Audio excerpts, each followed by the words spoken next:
जय हिंद दोस्तों। Hello sir.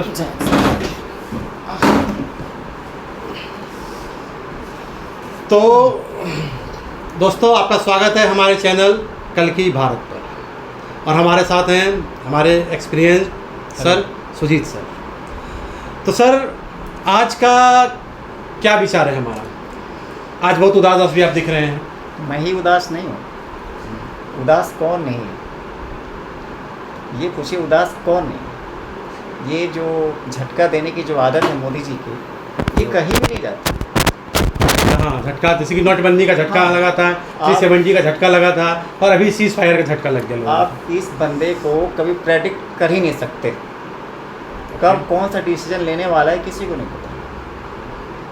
वैसे आप शायद सीज फायर को लेकर के कुछ मतलब कह रहे हैं। हाँ, ऐसा लग रहा है कि इस पर हमारा वीडियो हमने चैनल पे डाल दिया है, तो मैं आपका ओपिनियन में जानना चाहता हूँ। और कल की जो सीज फायर है ये किसी ने प्रेडिक्ट नहीं किया। यस। हर किसी को नॉर्मली ये तो लगता था कि कम से कम मिनिमम 5 दिन तो खींचेगी। 5 दिन। हाँ, उसका भी रीज़न है, ये डोनाल्ड ट्रंप सऊदी अरेबिया जाने वाले हैं। ओके। तो डोनाल्ड ट्रंप को तो पता है, जैसे हमारे कहना नहीं चाहिए, मुझे भी मोदी जी बहुत अच्छे लगते हैं।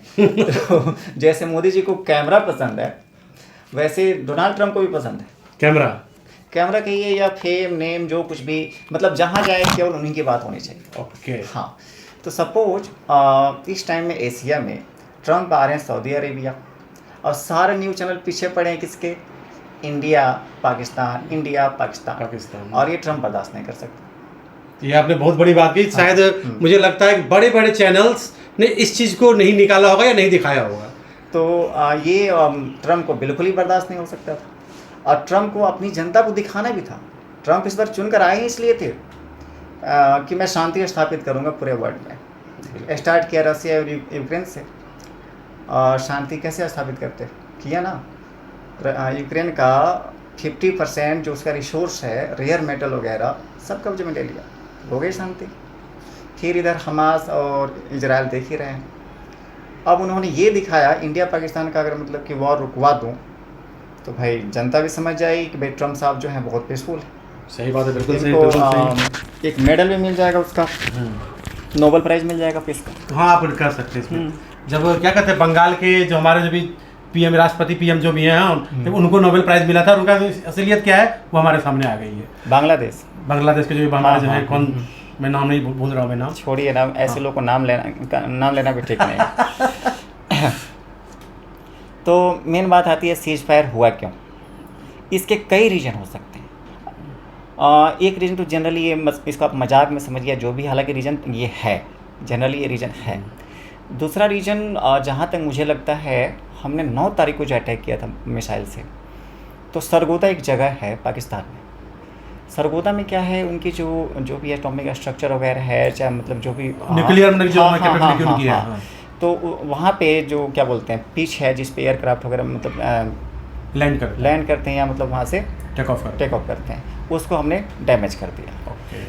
तो ऐसा कुछ लोगों का मानना है कि शायद कुछ ऐसा हुआ है कि न्यूक्लियर पावर प्लांट में भी कुछ नुकसान हुआ है।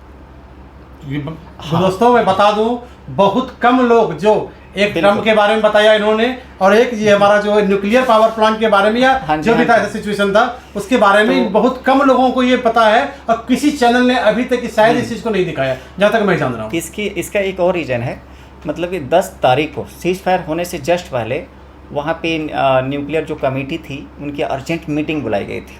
यस। तो जो अर्जेंट मीटिंग बुलाई गई थी, तो लोगों को ये लगा कि शायद ये फिर से मतलब गिदड़ भपकी देंगे, धमकी देंगे कि मतलब न्यूक्लियर अटैक करेंगे।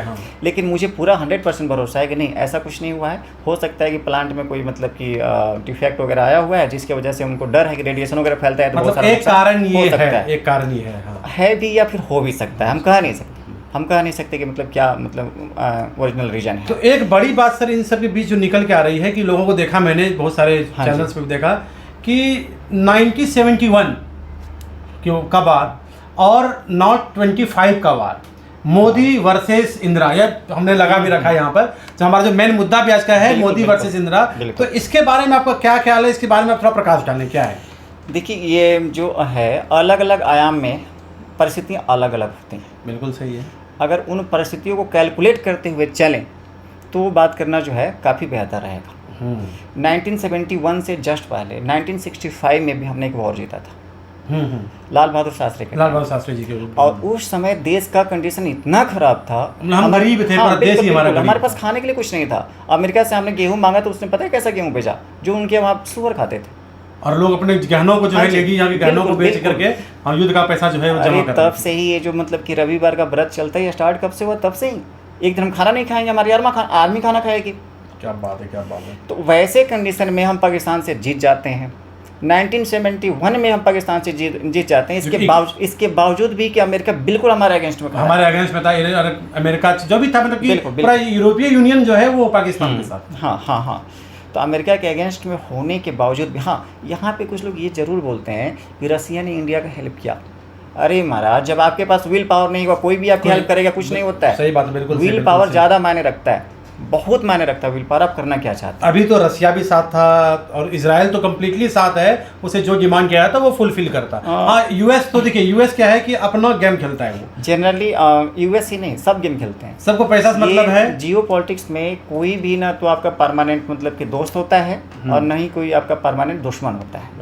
रसिया भी हमारे साथ उस टाइम में था, तो उसका भी अपना रीजन था।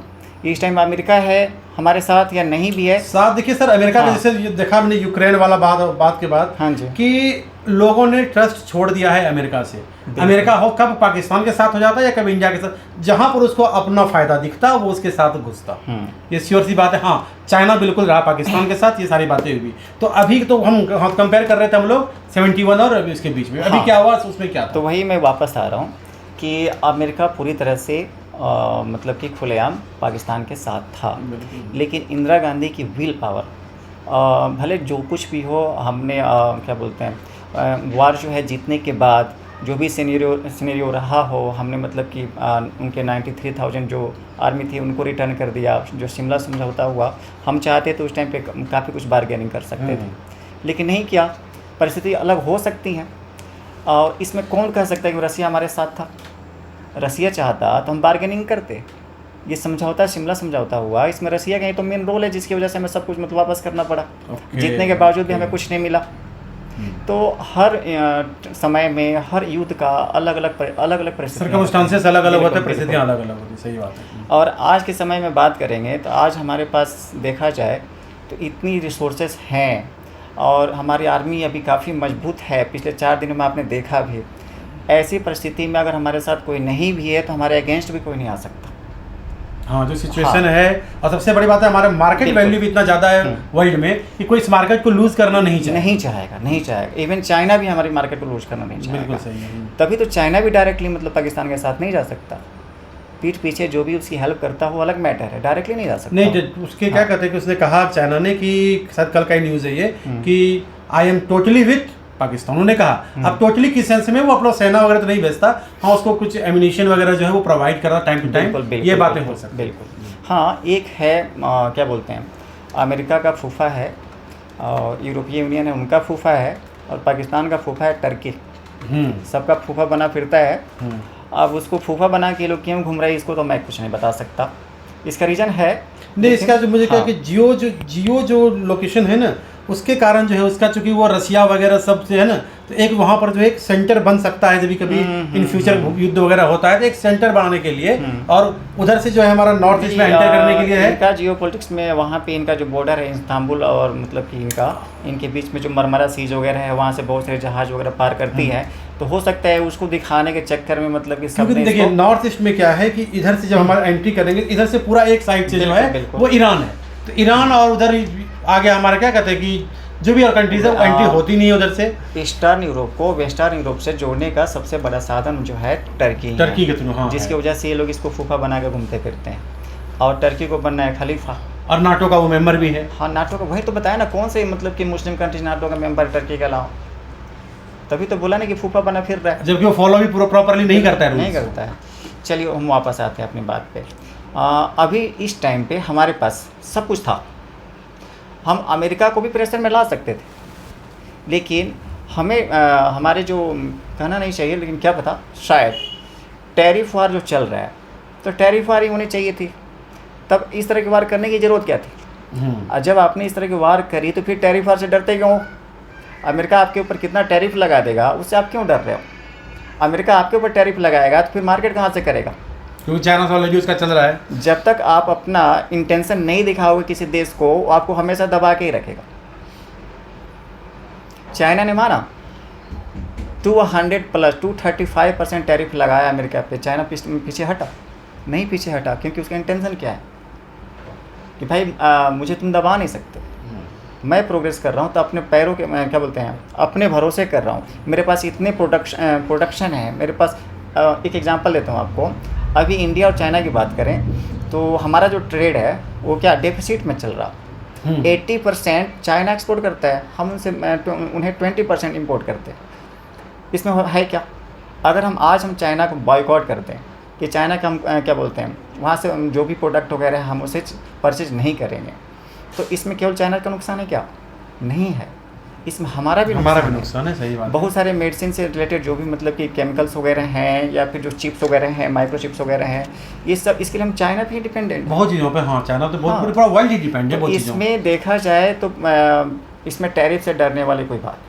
पूरा वर्ल्ड इस टाइम पे म्यूचुअली एक दूसरे से क्या है, कनेक्टेड। आप किसी एक देश को छोड़ करके आप प्रोग्रेस नहीं कर सकते हो। सही बात। तो इंडिया को कम से कम अमेरिका को अपना इंटेंशन शो करना था। चलिए कोई बात नहीं, सीज फायर हो गई, अच्छी बात है। सीज फायर बुरी बात नहीं है। एक भी आर्मी हमारी तरफ के मरे, उनकी तरफ के मरे तो अच्छा नहीं लगता। जनरली बात ये है कि अमेरिका की वजह से क्यों, अपनी वजह से क्यों नहीं? ये सीज फायर में अमेरिका कौन है भाई? 4 दिन पहले अमेरिका बोलता है ये लड़े मरे कटे हमें उससे कोई फर्क नहीं पड़ता है, बीच में चलने और आज हम अमेरिका पाकिस्तान दोनों का फूफा तो वही हम डिस्कस करना चाह रहे थे कि आखिर यदि आपके अकॉर्डिंग हम सोचे तो मुझे लगता है कि इंदिरा जी का जो रूल था वो बिल्कुल क्या कहते हैं कि किसी भी दबाव से परे था, कोई इस पर दबाव नहीं जा सकता। इवन उस समय हमारा सिचुएशन बहुत अच्छा नहीं था। जो गवर्नमेंट के कंडीशन भी देखेंगे तो इंदिरा जी के गवर्नमेंट का कंडीशन भी अच्छा नहीं था। हाँ, उसमें उनके अगेंस्ट बहुत सारे लोग थे इस टाइम पे। अगर वो ये कहें कि मोदी जी के पास फुल मेजोरिटी नहीं है, जिसकी वजह से मोदी जी को पीछे हटना पड़ता है, दबना पड़ता है, थोड़ा सा डाउन होना पड़ता है, इंदिरा गांधी के पास भी नहीं, ये तो दबने वाली बात अभी नहीं कर सकते क्योंकि पूरा विपक्ष चाहे कोई भी हो, इवन जो है हमारा ओवैसी जो पूरा अगेंस्ट है उसका वो भी साथ दे रहा है। रीजन कुछ भी हो लेकिन सब साथ सब दे रहा है। बिल्कुल। फिलहाल तो आप पॉलिटिकली पॉइंट ऑफ व्यू से इस चीज को नहीं कर सकते। हाँ, एक जो भी हमारा क्या कहते हैं कि सेंसिटिवनेस के कारण या जो भी रीजन हो, फ्यूचर के कारण, अपना मार्केट वैल्यू लॉस नहीं करने के कारण, इकोनॉमिकली डाउन ना होने के कारण हम ये चीज़ कर सकते हैं। तो लेकिन अमेरिका तो हम आपके हिसाब से अगर सोचा जाए तो इंदिरा जी ज़्यादा उभर कर आई थी as compare to Modi ji. कहीं ये मोदी जी का डाउनफॉल का समय तो नहीं चलेगा? नहीं, डाउनफॉल का समय नहीं है। मोदी जी के पास हर चीज़ का, हर टॉपिक का ना काट रहता है। ये भी मैं बात करूँगा, अभी थोड़ी देर में बात बताता हूँ। देखिए, दोनों को हम अलग अलग पहलू में देख सकते हैं। इंदिरा जी उस मैटर पे काफ़ी मोदी से काफ़ी आगे निकल जाती हैं, लेकिन मोदी जी भी किसी एक एंगल से आगे हैं। जनरल कहना नहीं चाहिए, मैं भी बीजेपी समर्थक ही हूँ, लेकिन बीजेपी जो है व्यापारियों की पार्टी है। हाँ, ये व्यापारियों की पार्टी है। हाँ, इनको ना इकोनॉमी ज़्यादा दिखती है कंपेयर टू, और इससे कंपेयर करें तो इंदिरा जी से काफ़ी आगे हैं। इसमें कोई सेंसिटिवनेस से के रिस्पेक्ट में ये बिजनेस को ज़्यादा देखते हैं। बिल्कुल। ग्लोबली कि हमारा फैले, हमारा नाम हो। चलिए, दोनों का अपना अपना। लेकिन इंदिरा जी ने जो किया था उस समय, उसके कारण भी कह सकते हैं आप, इंडिया का जो है एक रेपो बना। हाँ जी। उस समय जो रेपो बना वो अभी तक उस चीज़ को लेकर के है, और शायद हम सभी लोग जो भी आता है वो इस चीज़ को लेके चलना चाहता है। सिर्फ थोड़ा सा वो हटा दे। हम क्या कहते हैं कि जब कांग्रेस का बीच में टाइम आया था 2002 से शायद 2010, मैं आपको बता रहा हूँ, इसके पहले भी जब कारगिल वॉर हुआ था, उसके बाद उसके जस्ट बाद जब हमारे संसद में हमला हुआ था, हमने पूरी तैयारी कर ली थी पाकिस्तान पर अटैक करेंगे। इवन उसके ऊपर हमने इतना खर्चा किया कि सोच भी नहीं सकते। तो हमारे पास विल पावर था तो उसमें नहीं था, जो भी रीज़न था कुछ भी हुआ। नहीं, विल पावर नहीं, मतलब कि बीजेपी थी।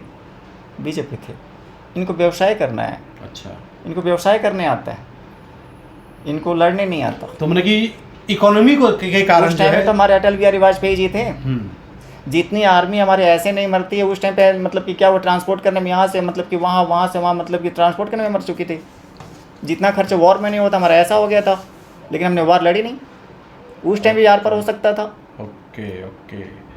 लेकिन कोई बात नहीं, इसमें एक छुपा हुआ एजेंडा है जिसे आप मतलब कोई भी वहाँ तक पहुँच नहीं पा रहा। मैं बता रहा हूँ, इसमें एजेंडा ये है कि इंडिया का कोई भी ऐसा आदमी नहीं है जो पाकिस्तान को नहीं जानता। कि पाकिस्तान जो है हमेशा धोखा देता है, कुछ ना कुछ करता है। हाँ धोखा देता है। तो हमने क्या कहा, हमने कल सीज फायर में एक कंडीशन रखा। कंडीशन ये था कि इसके बाद से अगर एक भी अटैक होगा तो हम उसको वार जो है कंसिडर करेंगे, वॉर कंसिडर करेंगे। उसके बाद जब मर्जी आप अटैक करते रहो, कोई नहीं बोलने आएगा। दूसरा एजेंडा ये है कि ये जो हमारे ट्रंप जी बहुत फूफा बने फिर रहे थे, कल जब सीज फायर दोबारा से मतलब क्या हुआ, ब्रेक हुआ, तो उसके बाद क्या हुआ, इसमें सबसे घनघोर बेइज्जती किसकी हुई, ट्रंप की। अब अगली बार से हम पाकिस्तान पे अटैक करते भी हैं तो ट्रंप भी किसी का फूफा बनने नहीं आएगा। अमेरिका हो या चाहे कोई भी कंट्री जब फूफा बनने नहीं आएगा, भाई इनके फूफा बन के फ़ायदा ही नहीं है। बारात लेके जाते हैं, हमें सबसे पीछे बिठा देते हैं कहते हैं फूफा जी आइए, अब बिठाते हैं सबसे पीछे, फूफा वाला हाल हो जाएगा। हाँ वही वाला मैटर है। तो इसमें एक ये एजेंडा है कि भाई अमेरिका चलो भाई आगे आगे कर रहा है तो उसको भी थोड़ा सा दिखा दे कि भाई देखो पाकिस्तान है ये किसी को नहीं समझता है। आज चाइना, आज कल तुम पैसा दिए थे तो तुम्हारे साथ था, आज चाइना पैसा देगा तो चाइना के साथ हो जाएगा। कुल मिला के ये आप कह सकते हैं कि और वार अभी कंप्लीटली बंद नहीं हुआ है। ये हो अभी 48 घंटे के लिए जो लगाया गया था, उसके बाद क्या रिएक्शन होता है, कब क्या होता है, उसके अकॉर्डिंग चीज़ों को दिया जाएगा। तो ये हम नहीं समझ सकते वार ऑफ हो गया है, और हो जाता अच्छी बात है, लेकिन मुझे नहीं लग रहा है। आज 11 तारीख है, कल 12 तारीख को DGMO की बैठक होने वाली है और उसमें सीज फायर की कुछ कंडीशंस हैं। उन्होंने सीज फायर कराया था पाकिस्तान की तरफ से, उनके पास कोई कंडीशन नहीं था, हमारे पास है। पहला कंडीशन, इंडस वैली जो ट्रीटी है एज इट इज, जैसे मतलब नहीं, ट्रीटी जो हमने ब्रेक कर दिया, खत्म कर दिया, मतलब उसको माना नहीं जाएगा। हाँ नहीं माना जाएगा। इसके अलावा सेकंड है कि एक भी अटैक उधर से करते हो तो हम तुम्हें घुस के मारेंगे, तुम बोल नहीं सकते, चाहे तुम ही क्या कोई भी नहीं बोल सकता। तो इसमें देखा जाए तो आप उनसे थोड़े से क्या बोलते हैं, कल जो बात होने वाली ऊपर है, और ये चीज़ जो है पाकिस्तान को बर्दाश्त नहीं होगी। कहीं ऐसा तो नहीं पाकिस्तान टाइम लेकर के अपने प्रिपरेशन को कर रहा है, ऐसा भी तो हो सकता है? नहीं ऐसा कुछ नहीं है। पाकिस्तान में बता रहा हूँ, पाकिस्तान जो है इस टाइम पे कई पार्ट्स में बटा है, ज्योग्राफिकली नहीं। उसके आर्मी के कई सारे पार्ट्स हैं, हर कोई जनरल बनना चाहता है। आसिम मुनीर ऐसा, मतलब आसिम मुनीर कई सारे मतलब कि ऐसे वहाँ हैं जो जनरल्स हैं जो आसिम मुनीर को पसंद नहीं करते। एक आर्मी नहीं है वहाँ पर, आर्मी एक बिजनेस है। आर्मी एक बिजनेस है, आर्मी वहाँ पर एक बिजनेस है। हाँ। क्योंकि आप देखते हैं सारी कंपनीज वगैरह को वो कंडक्ट करती है, जूता बनाने लेकर ब्रश पेस्ट चाय वाय सब बनाने लगा है। इतनी मतलब कि लग्जरी गाड़ियों में घूमते हैं जितना हमारे बिजनेसमैन नहीं घूमते हैं। तो मुझे लग रहा है कि कल की DGMO की बैठक के बाद, जहाँ तक मेरा प्रेडिक्शन है, परसों फिर से सीज फायर ब्रेक होगा। पाकिस्तान हमारी शर्तों को मानेगा नहीं, पाकिस्तान मान भी लेगा तो सीज फायर की शर्तों को मानेंगे कौन? आर्मी तो उसकी गवर्नमेंट की सुन नहीं रही है। बिल्कुल, और बिल्कुल। बातें आर्मी गवर्नमेंट की भी हो रही है। और आर्मी जो है उसका वो तो कब तख्ता पलट करेगा, कब चढ़ जाएगा उसके ऊपर कोई कुछ कहा नहीं जा सकता। कल आपने देखा होगा, कल की जो सीज फायर हुई ये किसने की? क्या लगता है आपको, आसिम मुनीर ने की या शहबाज शरीफ ने करवाया? नहीं, उनके आर्मी में ही अलग अलग विचारधारा के लोग हैं। एक पीछे हटना चाहता है, एक अटैक करना चाहता है। ये भी आपने एक नई बात बताई कि हाँ लोग जान रहे थे लेकिन इस चीज़ को खुल के नहीं बोल पा रहे थे क्यों सीज फायर हुआ। यही कि वही एक ही आर्मी में 2-3-4 पार्ट में डिवाइड है, कोई इस अपने हिसाब से कर रहा है, कोई अपने हिसाब से कर रहा है। हाँ जी, कोई ज़्यादा जिहादी है, कोई कम जिहादी है, किसी को डर लगता है, कोई मर करके सीधे 72 हुरों के पास जाना चाहता है। तो अलग अलग तरह के वहाँ पे तो हमारा आज के टॉपिक में डिस्कशन ये निकल के आया कि सीज फायर हो गया। इंदिरा जी होती तो शायद वो नहीं होता। हाँ। लेकिन कुछ पॉइंट ऑफ व्यू से इंदिरा जी बेस्ट थी, जिन्होंने जहाँ से हमारा जो है इंडिया का नाम चलना स्टार्ट हुआ, बहुत सारा उन्होंने ऐसा डिसीजन लिया जो कि लोगों के साथ था, उस समय अगेंस्ट होते हुए लोगों के साथ था। और अभी मोदी जी जो है वो इकोनॉमिकली अपने आप को देख रहे हैं, इस विश्व गुरु बनना चाह रहे हैं। अब इसके पीछे क्या है, बने या ना बने, फ्यूचर की बात है। एक छोटी सी बात बताऊंगा, इंदिरा गांधी को सब गुड़िया बोलते थे। हाँ। और उसने क्या किया, बांग्लादेश अलग कर दिया, पूरे वर्ल्ड का नक्शा बदल दिया। अरे हालांकि भी मोदी जी के पास भी मौका था कि बलूचिस्तान को अलग करने का। और मोदी जी उसके जस्ट अपोजिट हैं, वो बोलती नहीं थी तो नक्शा बदल दिया। और छोड़िए, आगे नहीं बोलूँगा, आप समझ गए होंगे, चाहे बाकी लोग भी देख रहे होंगे तो समझ गए होंगे। मुझे भी मोदी जी अच्छे लगते हैं, I love Modi ji, but कल वाली बात मुझे बुरा लगी। चलिए, अलग अलग समय पे अलग अलग परिस्थिति में अलग अलग डिसीजन होते हैं, लेकिन आगे अभी देखना पड़ेगा क्या होने वाला है। मुझे तो भरोसा है कि वॉर अभी ख़त्म नहीं हुआ है और कल को छोड़ करके परसों फिर से रीस्टार्ट होने वाला है।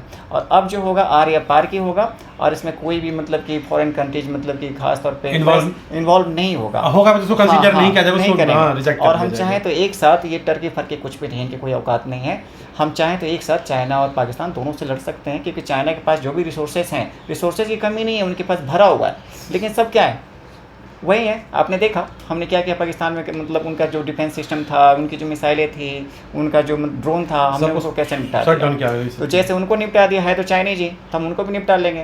तो हम एक साथ में चाइना, टर्की, पाकिस्तान, ये और भी कुछ मुस्लिम कंट्रीज वगैरह हैं, तो उनको एक साथ में देखने के लिए तैयार रेडी है, उसमें कोई दिक्कत नहीं है। और ये वॉर ख़त्म हुआ नहीं है, वॉर तो वैसे था ही नहीं, हमने मतलब क्या बोलते हैं, अनाउंस ही नहीं किया कि हम वॉर में, हाँ वॉर तब तक हुई नहीं थी। जो हमारा एक मिशन है, और ये ऑपरेशन सिंदूर जो है ये ख़त्म नहीं होने वाला है। हाँ, स्टिल गोइंग ऑन, और जब तक वो अटैक करते रहेंगे तब तक हमारा ऑपरेशन चलता रहेगा। ठीक है दोस्तों। तो और ये इसमें हमने जो भी कुछ कहा, इसमें इंटेंशन नहीं था कि हम मतलब कि इंदिरा जी को या मोदी जी को ऐसा कुछ कहें, या मतलब किसी को ऊपर या नीचे दिखाएं। हर एक परिस्थिति में, कुछ परिस्थिति में इंदिरा जी बहुत अच्छी थी, कुछ परिस्थिति में हमारे मोदी जी भी बहुत अच्छे हैं, लेकिन कल वाली बात थोड़ी सी खाली, मुझे ही नहीं देश के सभी जनता को खाली है। ठीक, धन्यवाद। ठीक है दोस्तों, तो अगर आपको ये अच्छा लगा हो ये डिस्कशन, तो आप लाइक करें, कमेंट करें, जो भी पसंद हो ना पसंद हो उस चीज़ को खुल के बताएं, हम लोग उस पर काम करने के लिए तैयार हैं। और हमारे जो सुजीत सर हैं, तो वो जीएस की क्लासेस जो हम लोग स्टार्ट करने वाले हैं, तो 1-2 दिन में हम लोग स्टार्ट कर देंगे। जो भी बच्चे चाहते हैं, जो कि which preparing for civil engineering, civil services and SSC, CGL, SSC जो हमारा +2 लेवल का है, क्लर्क वगैरह जो भी चीज़ का है एग्जाम है, मतलब CHSL या मतलब CGL, तो GS, GK, current affairs, science से रिलेटेड क्वेश्चंस, मैथमेटिकली जो क्वेश्चंस हमारा होगा वो, उसके साथ साथ हमारा क्या कहते हैं कि लैंग्वेजेस के लिए भी हमारे टीचर्स लोग आएंगे। और उसके बाद क्या सबसे बड़ी बात है, रीजनिंग। हाँ, रीजनिंग आप तो एक्सपर्ट हो रीजनिंग में, ठीक है। तो रीजनिंग वगैरह ये सारी चीज़ें जो है हम लोग ग्रुप ऑफ टीचर्स लेकर के आएंगे और आप लोगों को प्रोवाइड करेंगे। तो जल्दी से जल्दी इस चैनल को सब्सक्राइब करें और शेयर करें, और लोगों को इस बारे में बताएं कि हम लोग ऐसा कुछ करने वाले हैं। आज के लिए इतना ही, धन्यवाद। ठीक है, धन्यवाद।